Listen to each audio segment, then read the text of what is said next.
महाभारत काल की बात है। पांडव महाभारत का युद्ध जीत चुके थे और अपना राजपाट संभाल रहे थे। इसी बीच युधिष्ठिर ने हजारों ब्राह्मणों की सेवा करी और उनको भरपूर दान दिया। इस बात का घमंड अर्जुन को हो गया। उसे लगता था कि उसके भाई से बड़ा ब्राह्मण सेवक और धर्म का पालन करने वाला इस जगत में और कोई नहीं है। माधव, आपने देखा, कल मेरे भैया ने अश्वमेध यज्ञ कराया और हजारों ब्राह्मणों को भरपूर दान दिया। क्या मेरे भैया जितना बड़ा ब्राह्मण सेवक व उनके जितना बड़ा धर्मराज इस संसार में है कोई? पार्थ ब्राह्मण सेवा में और धर्मराजों की गिनती में युधिष्ठिर तो सबसे आखिर में हैं। सबसे आखिर में? आपकी ये बात मैं नहीं मानता। मुझे कोई एक ऐसा दानवीर व ब्राह्मणों की सेवा करने वाला व्यक्ति दिखा दीजिए जो मेरे भैया से भी बड़ा हो। चलो मेरे साथ। इसके बाद अर्जुन और भगवान श्री कृष्ण एक ब्राह्मण का रूप धारण करते हैं। भगवान श्री कृष्ण अपनी माया से एक बूढ़ा शेर बनाते हैं और फिर ब्राह्मण के रूप में बूढ़े शेर को अपने साथ लेकर राजा मोरध्वज के महल पहुंचते हैं। राजा मोरध्वज बहुत ही दानवीर और धर्म का पालन करने वाले राजा थे। वो ब्राह्मणों की बहुत सेवा किया करते थे। आज तक उनके द्वार से कोई ब्राह्मण भूखे पेट नहीं लौटा था। अपने महल में 2 ब्राह्मणों को आता देख राजा मोरध्वज बहुत प्रसन्न हुए और ब्राह्मण रूपी भगवान श्री कृष्ण और अर्जुन को पूरे आदर सत्कार के साथ अपने महल में लेकर आते हैं। पधारिए ब्राह्मण देव, आप मेरे दरबार में आए, मैं तो धन्य हो गया। मुझे सेवा का मौका दीजिए ब्राह्मण देव। राजन, हमने सुना है आपके द्वार से कोई भी ब्राह्मण भूखा व निराश नहीं जाता। सब प्रभु की लीला है। मैं तो बस सेवक हूँ आपका। मुझे आज्ञा दीजिए, मैं आपकी किस प्रकार सेवा कर सकता हूँ? हमें बहुत भूख लगी है, हमारे लिए भोजन का प्रबंध कराएं। जो आज्ञा। लेकिन राजन, एक समस्या है। कैसी समस्या ब्राह्मण देव? राजन, हमारा शेर भी भूखा है। अगर उसके भोजन का प्रबंध होगा तभी हम भोजन करेंगे, अन्यथा हम भोजन नहीं करेंगे। कोई बात नहीं ब्राह्मण देव, आपकी इस समस्या का भी हल है मेरे पास। तो क्या तुम हमारे शेर का पेट भरने के लिए पशु हत्या करोगे? नहीं ब्राह्मण देव, मैं कोई पशु हत्या नहीं कर सकता। अपने धर्म को बचाने के लिए किसी की हत्या उचित नहीं है। आपके शेर का पेट भरने के लिए किसी पशु की हत्या करने की क्या आवश्यकता है? मैं इसे अपना मांस काट कर खिलाऊंगा। लेकिन आप तो वृद्ध हो चुके हैं, आपका मांस सख्त हो गया होगा और हमारा शेर बूढ़ा है, इसके तो दांत भी नहीं हैं। ये आपका मांस नहीं खा पाएगा। इसे तो कोई कोमल मांस चाहिए। मैंने सुना है कि आपका 4 वर्ष का एक इकलौता पुत्र है। अगर उसका मांस मेरे शेर को मिल जाए तो हमारा यहाँ आना सफल हो जाएगा। यह बात सुनते ही राजा मोरध्वज थोड़ा घबरा गए, क्योंकि वो अपने पुत्र ताम्रध्वज से बहुत स्नेह करते थे, लेकिन वो अपने धर्म को भी नहीं छोड़ सकते थे। वो किसी ब्राह्मण को खाली हाथ अपने द्वार से कैसे जाने देते? ब्राह्मण देव, मेरे पुत्र के जीवन पर केवल मेरा अधिकार नहीं है, उस पर उसका भी अधिकार है। मैं बिना उसकी सहमति के उसके प्राण नहीं ले सकता।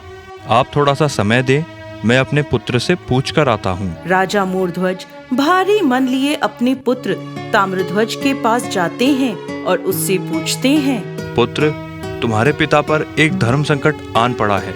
उस धर्म संकट से तुम ही निकाल सकते हो। हमारे द्वार पर 2 ब्राह्मण आए हैं और वो अपने शेर के लिए तुम्हारा मांस मांग रहे हैं। अगर वो हमारे द्वार से भूखे और निराश होकर चले गए तो मेरा धर्म नष्ट हो जाएगा। तो क्या तुम मेरे धर्म के लिए अपने प्राण दे सकते हो?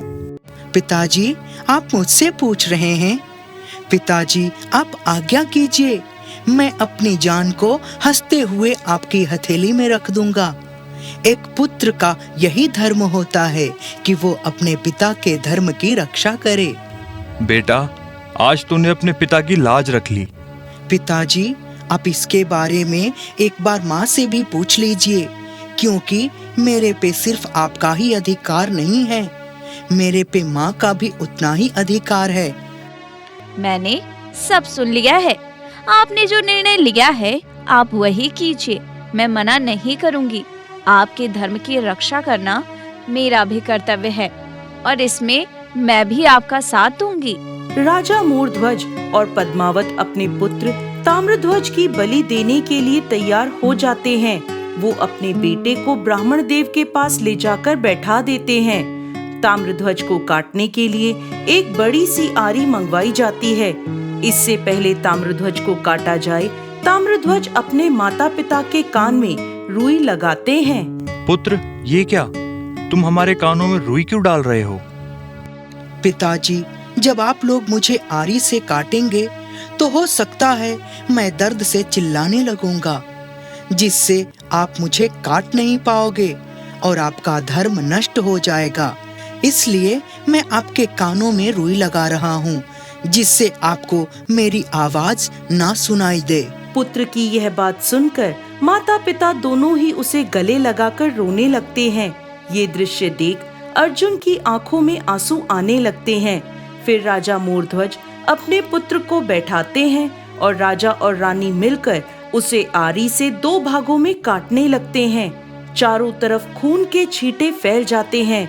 धर्म की रक्षा के लिए राजा ने अपने पुत्र को 2 टुकड़ों में काटकर शेर को परोस दिया।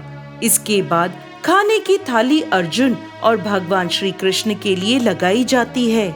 ये लीजिए ब्राह्मण देव, अब आप अपना पेट भर लीजिए। अब तो आपके शेर को भी भोजन मिल चुका है। हम अब आपके यहाँ से भोजन नहीं करेंगे। आप एक हत्यारे हो चुके हैं। आपने अपने ही पुत्र की हत्या की है। हम हत्यारे के घर भोजन नहीं करते। हम जा रहे हैं यहाँ से। नहीं ब्राह्मण देव, आप ऐसे रुष्ट होकर ना जाइए। अगर आप लोग मेरे द्वार से ऐसे ही चले जाएंगे तो मेरा जीवन भर कमाया हुआ धर्म नष्ट हो जाएगा। आपने ही तो कहा था पुत्र का मांस देने को, तो मैंने ऐसा ही किया। हमने तो केवल कहा था, लेकिन हत्या तो आपने की है। आप हत्यारे हैं। आपने अपना धर्म बचाने के लिए अपने पुत्र के प्राण ले लिए। अब हम जा रहे हैं। हे भगवान, हे प्रभु, यदि मैंने जीवन में सदैव धर्म का साथ दिया है तो आज मेरे पुत्र को जीवित कर दो। मेरे सर से ये कलंक हटा दो प्रभु। ताम्रध्वज बेटा, वापस आ जा। बेटा, जैसे तूने अपने पिता के धर्म की रक्षा के लिए अपने प्राण दे दिए थे, वैसे ही फिर से अपने पिता की रक्षा के लिए जीवित हो जा बेटा। राजा के ऐसा गुहार लगाते ही ताम्रध्वज कमरे से भागता हुआ आता है और अपने पिता के गले लग जाता है। पुत्र को फिर से जीवित देखकर दोनों राजा और रानी बहुत प्रसन्न होते हैं।